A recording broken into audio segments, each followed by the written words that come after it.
പാകിസ്ഥാനിലെ ഭീകര കേന്ദ്രങ്ങളിൽ നടത്തിയ ആക്രമണത്തിന് പിന്നാലെ കശ്മീരിൽ ജാഗ്രതാ നിർദ്ദേശം കടുപ്പിച്ചിരിക്കുകയാണ്. കശ്മീരിലും രാജസ്ഥാനിലെ ജോധ്പൂരിലും വിദ്യാഭ്യാസ സ്ഥാപനങ്ങൾക്കെല്ലാം അവധിയാണ്. ശ്രീനഗർ വിമാനത്താവളം ഇന്നും അടച്ചിട്ടിരിക്കുകയാണ്. അതിർത്തിയിൽ സുരക്ഷ ശക്തമാക്കിക്കൊണ്ട് സൈന്യം റോന്തു ചുറ്റിക്കൊണ്ടിരിക്കുന്നു.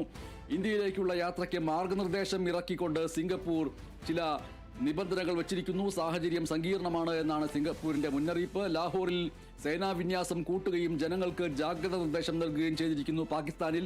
അതിനിടയിലാണ് ലാഹോറിൽ ഇന്ന് 3 തുടർ സ്ഫോടനങ്ങൾ ഉണ്ടായിരിക്കുന്നത്. ആ 3 തുടർ സ്ഫോടനങ്ങൾ ഇന്ത്യയുടെ ഭാഗത്തു നിന്നുണ്ടായതാണോ, ആഭ്യന്തരമായ അവിടെ സംഘർഷത്തിന്റെ ഭാഗമാണോ എന്നുള്ളത് വ്യക്തമായിട്ടില്ല. ഇസ്ലാമാബാദിലും കറാച്ചിയിലും ലാഹോറിലെ പോലെ തന്നെ ജാഗ്രതാ നിർദ്ദേശം നൽകിയിട്ടുണ്ട്.